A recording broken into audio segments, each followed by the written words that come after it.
जालिम ना हो, ये बड़ी बात है। बांग्लादेश की जलील हो गई ना,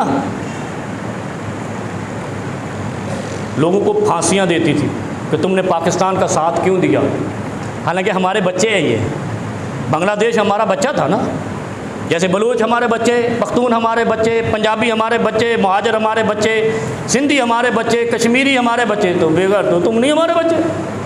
73 तक तो हमारे साथ, 71 तक तो हमारे साथ थे ना, हमारे रियासत का हिस्सा थे। जब अलग हो गए तो तुम कहते पाकिस्तान का साथ क्यों दिया। असल में तुम भी पाकिस्तान थे।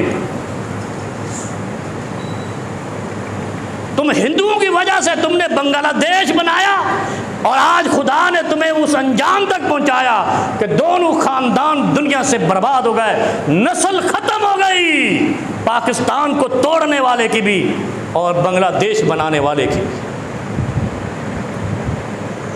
समझ गए होंगे, नरीना औलादें ख़त्म हो गई हैं। अब दोबारा वो औलादें कभी पाकिस्तान के हुक्मरान नहीं बनेगी, और नाम रख के जरदारी और फलाना फलाना रख के बन जाएं, लेकिन नहीं बनेगी वो ख़ानदान पाकिस्तान का हुक्मरान कभी क़यामत तक। और ना उधर वो शेख का ख़ानदान कभी हुक्मरान बनेगा इंशाअल्लाह। क्यों?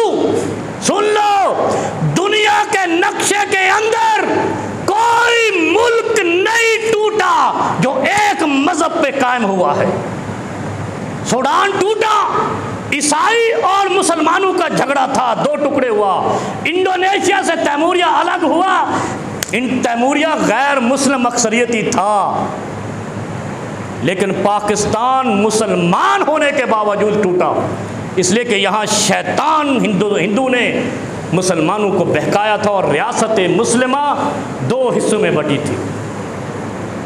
कोई मुस्लिम कंट्री ऐसे नहीं बटा जैसे बर्रे सगीर का ये पाकिस्तान टूटा है।